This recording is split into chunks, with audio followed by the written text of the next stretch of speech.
नमस्कार, स्वागत है आप सभी का एक बार फिर से आनंदीबाई हरसे सरस्वती बालिका विद्या मंदिर इंटर कॉलेज जालौनी की ऑनलाइन स्टडी एजुकेशन में मैं धर्मेंद्र कुमार सिंह राजा सर। आज यहाँ पर जो विषय है वो मैं आपको पढ़ाने वाला हूँ विज्ञान। ठीक है, बात की जाए कक्षा की तो ये हमारी क्लास 9th का जो है वो लेक्चर है और ये पहला लेक्चर है हमारा। ठीक है, पाठ की अगर बात की जाए तो पाठ जो हमारा पहला है हमारे आसपास के पदार्थ, यानी कि हम जिस मतलब जो हम रहते हैं जिस वातावरण में, वहाँ पर कौन कौन से पदार्थ पाए जाते हैं, वो किस तरीके से बनते हैं, कितने रूप के होते हैं, ऐसा सब कुछ इस चैप्टर में जो है ना वो हम लोग सीखेंगे। ठीक, आगे चलने से पहले ये मेरा यूट्यूब चैनल है, अगर आपने इसको सब्सक्राइब नहीं किया है तो सब्सक्राइब कर लीजिए। इससे क्या फ़ायदा होगा, इससे ये फ़ायदा होगा कि जब भी कोई मैं वीडियो अपलोड करूँगा तो उसका जो नोटिफिकेशन है वो आप तक पहुँच जाएगा, यानी कि आपको बार बार देखने की ज़रूरत नहीं है। ठीक है ना, आप जाइए सब्सक्राइब कर लिए, जैसे ही मैं वीडियो अपलोड करूँगा तो आप तक एक मैसेज पहुँचेगा कि हाँ मेरा वीडियो अपलोड हो गया, तो आप उसको देखने के लिए एलिजिबल हैं। ठीक है, चलिए बेटा आगे देखते हैं। जैसे कि हमने आपको बताया कि पार्ट जो है वो हमारा पहला है। ठीक है, पार्ट कौन सा हमारा पहला है, और पहले पार्ट का जो नाम है बेटा वो हमारा है हमारे आस पास के पदार्थ, यानी कि हम जिन मतलब जहाँ रहते हैं वहाँ पर कौन कौन से पदार्थ पाए जाते हैं और उनके बारे में क्या क्या हमको पढ़ना है। ठीक है, चैप्टर का जो सिलेबस है यानी कि पाठ्यक्रम है वो कुछ इस प्रकार है। सबसे पहले आपको जानना होगा कि द्रव्य क्या होता है। ठीक है ना, हम बहुत बेसिक से चीज़ों को लेके चलेंगे और अच्छे से पढ़ाई को पढ़ते रहेंगे। ठीक है, माहौल बहुत ख़राब है, आप सभी लोग घर पर रहें, सुरक्षित रहें, और आशा करेंगे कि ये माहौल बहुत जल्दी ही कोविड से हम लोगों को आज़ादी मिले और जो हमारी दैनिक जीवन है वो पहले की तरह हो सामान्य। ठीक है चलिए, जब तक अगर कोई समस्या है या कोई प्रॉब्लम्स है तो आप लोगों को ऑनलाइन ही पढ़ना है। ठीक है ना, तो पढ़ते रहिए। ठीक है, चलिए देखिए, उसके बाद हम लोग जानेंगे कि द्रव्य क्या होता है, उसके बाद द्रव्य की कितनी अवस्थाएं होती हैं, कितने प्रकार के होते हैं, क्या इनका कोई प्रकार होता भी है कि नहीं होते हैं। आई थिंक आपने छोटी क्लासेस में इनके बारे में ज़रूर पढ़ा होगा, है ना। 9th की क्लास है तो आपने 8 क्वालिफाई की होगी, उससे पहले भी आपने 6, 7, 8th में इनके बारे में ज़रूर पढ़ा होगा। ठीक है, अवस्था में क्या परिवर्तन होते हैं, ठीक है ना, या क्या मतलब कैसे उनमें परिवर्तन होते हैं, हिमांक, वाष्पीकरण, संघनन, ऊर्ध्वपातन, वाष्पन, इन सब के बारे में हम इस चैप्टर में डिस्कस करेंगे। ठीक है, तो चलिए चलते हैं। जैसे कि हमने बताया कि पार्ट जो है हमारा चैप्टर जो है वो हमारा पहला है। पार्ट का नाम क्या है, हमारे आसपास के पदार्थ, मैटर इन अवर सराउंडिंग। ठीक है ना, तो सबसे पहली जो डेफिनेशन होगी जो आपको लिखनी है, कॉपी में मेंशन करनी है, जो भी मैं पढ़ा रहा हूँ, ठीक है ना, वो आपको मेंशन करते हुए जाना है। आपको फेयर जो है वो अच्छे से कंप्लीट करनी है, क्योंकि होता क्या है कि पिछली बार आप लोगों ने पहले ऐसे ही लिख लिया, रफली कर लिया बाइक, और उसके बाद जब बुक्स या कॉपीज़ जो है आपकी चेक हुई तो आपको बड़ी दिक्कत हुई, आपने दोबारा से बनाई। ठीक है ना, तो कोशिश करना कि सभी लोग जो है वो एक ही कॉपी फेयर जो है अच्छे से मेंशन करके रखें, उसमें गलतियां ना लिखें। ठीक है, चलिए बेटा देखते हैं पदार्थ या जो द्रव्य होता है इसकी परिभाषा क्या है। ठीक है ना, तो परिभाषा क्या है, लैंग्वेज क्या है, थोड़ा समझेंगे हम लोग। ठीक है ना, द्रव्य या पदार्थ हुआ है जो स्थान घेरता है। पहली कंडीशन क्या लग गई कि अगर कोई वस्तु जो है वो स्थान को घेर रही है, ठीक है ना, और जिसमें उसका द्रव्यमान है, यानी कि उसमें उसका जो द्रव्यमान है, यानी सीधी सी बात है, अगर कोई वस्तु स्थान घेरती है और उसका अगर कोई द्रव्यमान है तो वो जाहिर सी बात है कि वो पदार्थ है। ठीक है ना, कोई भी वस्तु जो है अगर वो स्थान को घेरे और जिसमें द्रव्यमान होता है उसको बेटा हम लोग क्या कहते हैं, द्रव्य या पदार्थ कहते हैं। ठीक है ना, फॉर एग्जाम्पल क्या है आपका, देखते हैं जरा, जैसे मेज है, तो आपने मेज को रखा होगा, उसका कोई द्रव्यमान भी होता है। चलिए द्रव्यमान जो है आप वजन से समझ लीजिए, अभी वजन अलग होता है, लेकिन आप समझ लीजिए उसको कोई वजन भी होगा, द्रव्यमान होता ही है प्रत्येक वस्तु का। ठीक है ना, और मेज स्थान घेरती है। ठीक है ना, कुर्सी है वो भी स्थान को घेरेगी। आप कहीं जगह पत्थर रख देंगे या आप कहीं खड़े हो जाएंगे, मान लीजिए आप कोई जैसे आप कुछ लिखा है आपके पीछे और आप वहाँ जाके खड़े हो जाते हैं तो क्या पीछे वाला दिखता है, नहीं दिखता। इसका मतलब आपने वो स्थान को कवर कर लिया। ठीक है ना, तो आप में जाहिर सी बात है कि हम पदार्थ हैं, है ना, हम में कोई द्रव्यमान है और हम स्थान को घेर रहे हैं तो हम जो हैं वो द्रव्य हैं। ठीक है ना, पत्थर है, पेड़ है, बर्तन है, जल है, गैस है। गैसेस के बारे में आपने जरूर सुना होगा, हमारा वायुमंडल, ठीक है ना, ऑक्सीजन जिसका हम लोग यूज करते हैं सांस लेने के लिए, और अगर ऑक्सीजन ना हो तो हमारा जीवन जो है वो संभव नहीं है। सभी प्राणी किसी न किसी रूप में ऑक्सीजन को ग्रहण करते हैं, कोई सीधे ग्रहण करता है श्वास नलिका से, और कोई जो समुद्री जीव होते हैं उनके गिल्स वगैरह होते हैं, गलफड़े इनको कहते हैं, उनके द्वारा मछलियाँ, जैसे आपने छोटी क्लासेस में पढ़ा होगा। तो जाहिर सी बात है ये सभी जो एग्जाम्पल है ना, वो सभी एग्जाम्पल हैं वो आपके हैं द्रव्य के। ठीक है ना, यानी कि पदार्थ के एग्जाम्पल जो हैं वो हमारे हैं। तो परिभाषा क्या है कि वह द्रव्य वह है या द्रव्य या पदार्थ वह है जो स्थान को घिरता है तथा जिसमें कुछ द्रव्यमान होता है। ठीक, जैसे एग्जाम्पल मेज है, कुर्सी है, पत्थर है, पेड़ है, जल है, गैस है। ठीक है, ये सब एक्सेट्रा, मतलब बहुत सारी चीज़ें आप लोग लिख सकते हैं यहाँ पर। ठीक है, आगे चलते हैं। यहाँ पर मैंने आपको डायग्राम दिखाया हुआ है। ठीक है ना, आपको 3 बॉक्स जो हैं, है ना, बर्तन टाइप के जो दिखाई दे रहे हैं आपको। ठीक है ना, इसमें लिखा है ठोस, इसमें लिखा है द्रव और इसमें लिखा है बेटा गैस। ठीक है ना, इनमें अंतर क्या है पहले प्रकार समझते हैं। देखो, पदार्थ जो अभी हमने पढ़ा है ना, द्रव्य जिसमें कुछ द्रव्यमान होता है और जो स्थान को घेरता है, असल में वो जो है वो 3 प्रकार का होता है। ठीक है ना, पहले उसकी जो कैटेगरी होती है उसको ठोस कहा जाता है, दूसरी जो कैटेगरी होती है उसको द्रव्य कहा जाता है, और तीसरी जो कैटेगरी होती है बच्चा वो उसको कहा जाता है गैस। ठीक है ना, अब बोले सर जी इनमें अंतर क्या है? बिल्कुल है, कैसे थोड़ा समझते हैं।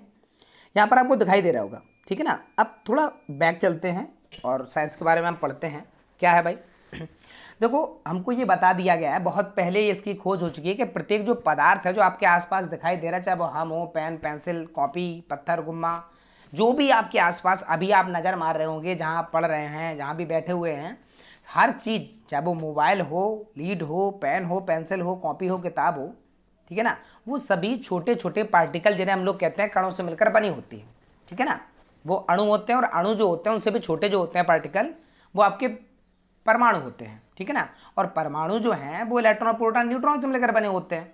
तो आप बहुत ज़्यादा डीपली ना जाएं, बस आप इतना समझें कि प्रत्येक पदार्थ जो आपके आसपास दिखाई दे रहा है ना, वो छोटे छोटे कणों से मिलकर बना हुआ है। ठीक है, और उन कणों को हम लोग कहते हैं, कोई पदार्थ हो गया हमारा। ठीक है ना, वो जो कण आपके छोटे छोटे होते हैं उनसे जो चीज़ बनती है वो पदार्थ होती है, और छोटे छोटे जो कण होते हैं असल में ये गोल होते हैं। कैसे होते हैं? गोल होते हैं। ठीक है ना, इनका आकार जो है वो कैसा होता है? गोल होता है। ठीक है ना, और जब ये बहुत ज़्यादा पास पास होते हैं, यानी कि ऐसी कोई द्रव अवस्था है ना, जिनमें ये बहुत पास पास होते हैं, तो उनका आकार जो है बेटा, 2 चीज़ें आपको ध्यान रखनी है, एक तो आकार, शेप, और बेटा दूसरा हमारा होता है आयतन। ठीक है ना, तो है क्या? आकार और आयतन जिनमें क्या होते हैं? निश्चित होते हैं, है ना, और जिनके अणु बहुत पास पास होते हैं उसे बेटा हम लोग ठोस कहते हैं। ठीक है ना, द्रव में क्या होता है? लिक्विड जो चीज़ें होती हैं इनके अणु थोड़े से दूर दूर होते हैं, बहुत ज़्यादा कसे हुए नहीं रहते हैं, थोड़े से आपको, जैसे कि इस डायग्राम में आपको दिखाई दे रहा होगा। ठीक है ना, ये डायग्राम जो मैंने आपको यहाँ पर मार्क कर रखा है, इसको आपको साफ दिखाई दे रहा होगा कि यहाँ पर जो है ना अणु थोड़े दूर दूर हैं। अगर हम ठोस अवस्था की बात की जाए तो बहुत ज़्यादा चिपके हुए हैं। ठीक है ना, और गैस की अगर हम बात करें बेटा, तो गैस में देखिए ये सारे जो है ना ये बहुत दूर दूर हैं, है ना, तो इनका ना तो आकार निश्चित होता है गैसों का और ना ही आयतन निश्चित होता है, तो ये गैस होती है। तो बेटा पदार्थ की कितनी अवस्थाएं हो गई? 3। पहली क्या हो गई हमारी? ठोस, जिसे इंग्लिश में कहा जाता है सॉलिड। दूसरी हमारी होगी द्रव, इसे कहा जाता है लिक्विड। और तीसरी हमारी हो गई गैस, इसको कहा जाता है गैस ही कहते हैं। ठीक है ना, अंतर क्या होता है? परिभाषा क्या होगी? ठीक है ना, तो यहाँ पर हम समझेंगे जिसका आकार और आयतन दोनों निश्चित हैं। ठीक है, आकार और आयतन जो है ना, जिसके दोनों निश्चित हैं, यानी कि समय के साथ जिनमें ना तो आकार बदले अपने आप और ना इनमें परिवर्तन हो, आयतन बदले, तो बेटा ऐसी अवस्थाओं को हम लोग कहते हैं ठोस। ठीक है ना, क्या है? ठोस कहते हैं। ठीक है, माफ़ी चाहेंगे, थोड़ा ये बीच में कैंसिल हो गया। ठीक है ना, तो यहाँ पर क्या है देखते हैं, और यहाँ पर यानी कि हम पदार्थ की कितनी अवस्थाएं जो हैं वो हम पढ़ चुके हैं, तो वो हमारी 3 अवस्थाएं होती हैं, ठोस, द्रव और गैस। ठीक है ना, ठोस के अणु बहुत पास पास होते हैं, द्रव के अणु थोड़े दूर दूर होते हैं, और गैस के अणु बहुत ज़्यादा दूर दूर होते हैं। ठीक है ना, ये बेटा हमको याद रखना है, क्योंकि ये थ्योरी है ना वो हमारी आगे तक चलेगी। ठीक, अब यहाँ पर समझते हैं आगे क्या समझना हमको, कि ये देखो आपको यहाँ पर ये वाली जो इमेज मैंने यहाँ पर लगाई हुई है, इसमें आपको साफ दिखाई दे रहा है ठोस में उसके जो पार्टिकल है ना, ये वाले जो आपको दिखाई दे रहे हैं, जिनको हम मार्क कर रहे हैं ना, ये बहुत पास पास बिल्कुल चिपके हुए हैं। ठीक है ना, तो ये बेटा कौन सी अवस्था हो गई? ये ठोस है। ठोस में इसके जो अणु हैं वो कैसे होते हैं? बहुत ज़्यादा पास पास होते हैं। द्रव में आपको दिखाई दे रहा होगा पास तो हैं, पर थोड़ी सी बीच में इनमें जो जगह है ना वो आपको दिखाई दे रही होगी, इनमें जगह पाई जाती है। गैसों में इनके अणुओं में बहुत जगह है, ये कहीं भी गति कर सकते हैं। ठीक है ना, तो ये होता क्या है कि आपको समझना क्या है कि ठोस में उसके जो अणु है ना वो बहुत पास पास है, द्रव में उसके जो अणु है ना वो थोड़े दूर दूर होते हैं, बहुत ज़्यादा पास नहीं, बहुत ज़्यादा दूर नहीं। गैस की अगर बात किया है तो बहुत ज़्यादा दूर दूर होते हैं। ठीक है, और यहाँ पर जो दिखाया जा रहा है ना, जैसे हम लोग जैसे एग्जाम्पल के तौर पर अगर आपके आसपास कहीं पेन रखा है या मोबाइल से आप पढ़ रहे हैं, तो जब ये आपने खरीदा था तब भी इसका इतना ही आकार था, ठीक है ना, और इसका आयतन भी इतना ही था, यानी कि इसके शेप में कोई परिवर्तन नहीं आया होगा, अपने आप तो बिल्कुल नहीं, ठीक है ना। बोले सर जी अगर हम हथौड़ा मार दें, भाई आप करना मत ऐसा क्योंकि आपका मोबाइल ख़राब हो जाएगा। हाँ आप उसमें परिवर्तन कर सकते हैं, लेकिन कब, जब आप उसमें कोई बदलाव करेंगे अपनी तरफ से, अपने आप नहीं होगा। जैसे कुर्सी है, जैसी है वैसी ही रखी होगी, उसमें कोई परिवर्तन तो हुआ नहीं होगा, यानी कि उसका आकार और आयतन जो है वो दोनों निश्चित हैं। जिस किताब से आप पढ़ रहे हैं, कॉपी से आप पढ़ रहे हैं, पेन से आप लोग लिख रहे हैं, वो सभी आपके ठोस के प्रकार हैं, क्योंकि इनमें समय के साथ कोई परिवर्तन नहीं होता है, ठीक है ना। आगे देखते हैं आयतन क्या होता है। आयतन तो समझते हैं ना आप लोग, फॉर्मूला क्या होता है आयतन का, लंबाई गुणित चौड़ाई गुणित ऊंचाई, ठीक है ना। आयतन जो है, अगली हेडिंग जो है हमारी वो क्या है, आयतन। तो वस्तु जो भी स्थान घेरती है ना, कवर करती है, उसी को बेटा हम लोग कहते हैं आयतन। जो भी वस्तु हम लोग रखते हैं, चाहे वो ठोस हो, चाहे वो द्रव हो, चाहे वो गैस हो, तो जिस स्थान को घेरेगी ना वह उसका आयतन कहलाता है, ठीक। तो अगर अब आयतन में दो चीज़ें हो जाती हैं, या तो ठोस अवस्था में है या वो लिक्विड में है। तो ठोस अवस्था में इसका जो मात्रक होता है बच्चा, वो हमारा कहलाता है मीटर क्यूब, ठीक है ना। और लिक्विड फॉर्म का जो आयतन होता है बेटा, वो हमारा कहलाता है लीटर, ठीक है ना। यानी कि जब ठोस चीज़ों को आप माप रहे होंगे तो इसका मात्रक जो होगा वो मीटर क्यूब लगाएंगे, और जब लिक्विड चीज़ों को आप मापेंगे तो उसका मात्रक जो है ना वो आप लोग लीटर लगाएंगे, ठीक है। यहाँ पर आपको ध्यान रखना है कि 1 मीटर यहाँ पर मैंने मेंशन किया हुआ है, 1 मीटर क्यूब बराबर में 10⁻6 सेंटीमीटर क्यूब, या 1 लीटर बराबर 10⁻3 सेंटीमीटर क्यूब, ठीक है। और 1 मीटर क्यूब जो कितने के बराबर होता है, तो 1 मीटर क्यूब 1000 जो है वो लीटर के बराबर होता है, ठीक है ना। तो ये हमको याद रखना है, कभी कभी ऑप्शनल आपसे पूछ लिया जाता है, ठीक है। बट आगे चलते हैं और हम पढ़ते हैं कि पदार्थ के कणों के अभिलाक्षणिक गुण क्या होते हैं। यानी कि अभी जो हमने इमेज दिखाई हुई थी, ठीक है ना, ये देखो इमेज आपको दिखाई दे रही है, इनमें जो छोटे छोटे ये कण जो आपको दिखाई दे रहे हैं बीच में, इन कणों की प्रकृति क्या होती है, कैसे रिएक्ट करते हैं ये सब, तो उसके बारे में हम लोग जानेंगे, ठीक है ना। तो पहला क्या है पॉइंट, 4 ही पॉइंट आपको याद करने हैं। पदार्थ के कणों के बीच रिक्त स्थान जो है वो होता है, जिन्हें अंतरा आणविक स्थान कहते हैं, ठीक है ना। यानी कि जो पदार्थ जुड़े होते हैं, चाहे वो ठोस के हों, चाहे वो द्रव के हों, चाहे वो गैस के हों, ठीक है ना, उनके बीच में थोड़ा सा रिक्त स्थान पाया जाता है, ठीक है ना। थोड़ा सा रिक्त स्थान पाया जाता है, उसे बेटा हम लोग क्या कहते हैं, उसे हम लोग कहते हैं अंतरा आणविक स्थान, ठीक है। इमेज में थोड़ा देखेंगे हम लोग और समझेंगे। तो ये जो आपको स्पेस दिखाई दे रहा है, हालांकि ये जुड़ा हुआ है, ठीक है ना, लेकिन फिर भी जहाँ हम ये एरो कर रहे हैं ना, इनके बीच में थोड़ा सा ये स्पेस है।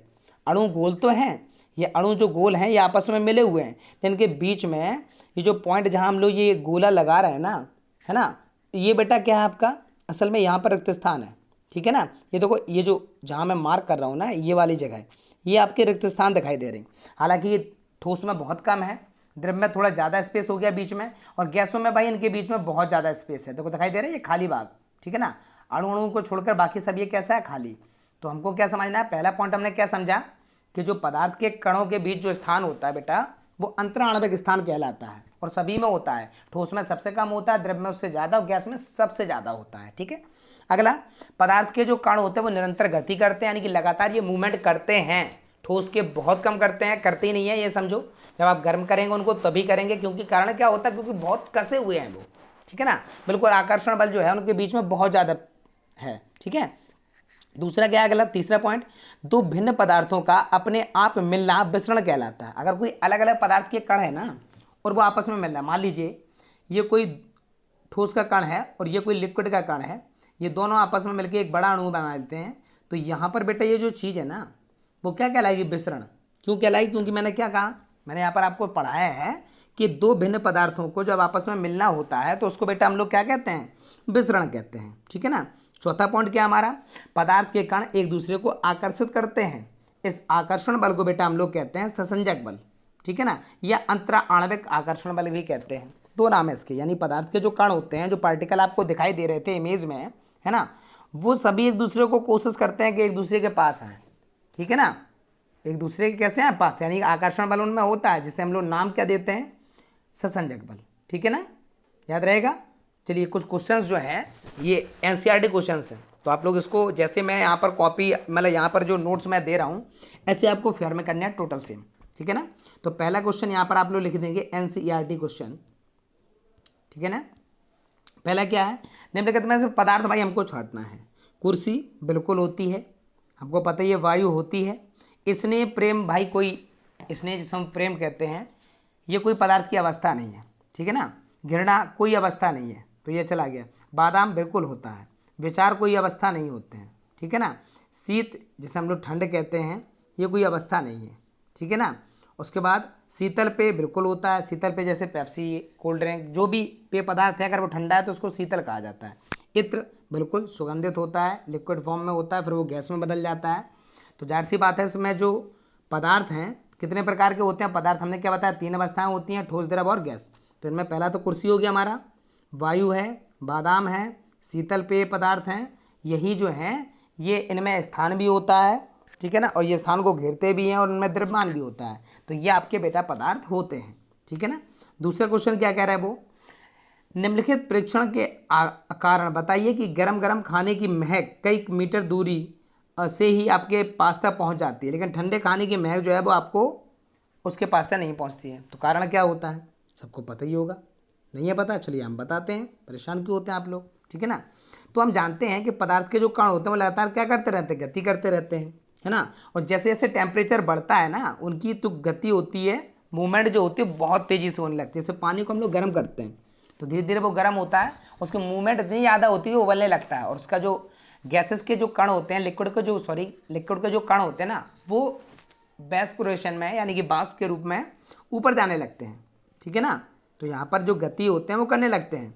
इसके फलस्वरूप होता है कि आप विसरण की दर बढ़ जाती है। विसरण जानते हो, आपस में पदार्थों का मिलना, ठीक है।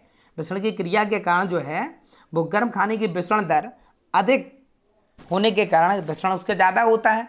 जब हम गर्म करेंगे तो उसका विसरण कैसा होगा, ज़्यादा होगा, ज़्यादा गैसेस बनेंगे उसकी, वो गैसेस जो हैं वो हमारे पास तक पहुँचेंगी और कई मीटर दूरी तक हमको महक जो है वो समझ में आ जाती है। तो यहाँ पर बेटा मैंने शायद यहाँ पर छोड़ गया हूँ मैं, कारण के बाद आपको लिखना है कि ठंडे, यहाँ पर लिखा है तापमान अधिक होने के कारण ठंडे पानी खाने की अपेक्षा जो है जो गर्म खाना होता है उसकी जो गंध होती है वो अधिक लंबे तक पहुँचती है, ठीक है ना। तो ये जो है ना बेटा वो हमको करना है, यहाँ पर आगे 9 जोड़ देना बेटा, हम थोड़ा मेंशन करना भूल गए हैं, ठीक है, धोखे से, किसी गलती से, ओके। क्वेश्चन नंबर तीसरा क्या है, स्विमिंग पूल में गोताखोर पानी को काट पाता है, इस गुण की किस गुण की व्याख्या होती है भाई। तो देखो पानी को काट रहा है यानी कि पानी को अलग कर रहा है ना। अब किसकी बात हो रही है, स्विमिंग पूल काय का बना होता है, तो आप कहेंगे सर जी उसमें तो जल होता है, और आपने जल के बारे में पढ़ रखा है कि जल के जो अणु होते हैं उनके बीच में थोड़ा स्थान होता है। तो जब अणुओं को एक दूसरे से अलग करेंगे ना तभी तो ये जो पानी है ना वो काट पाएगा, यानी कि इसका जो गुण है इसके बीच में अंतराणु को जो स्थान है ना, इस गुण की व्याख्या जो है वो इसके द्वारा होती है।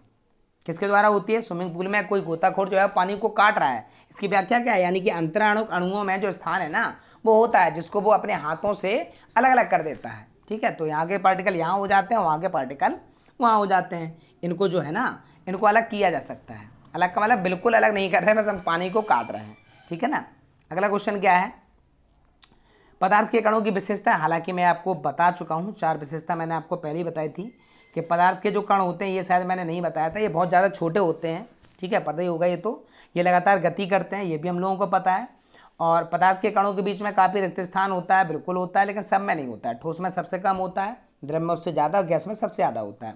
पदार्थ के कण एक दूसरे को आकर्षित करते हैं, तो आप बिल्कुल हमने अभी पढ़ रखा है कि पदार्थ के जो कण होते हैं वो एक दूसरे को आकर्षित करते हैं। अच्छा, आप एक क्वेश्चन आपके लिए अगर आपको आता है तो अब आपको ये बताइए कि सबसे ज़्यादा जो आकर्षण बल होगा वो किसका होगा, ठोस का, द्रव का या गैस का, ठीक है।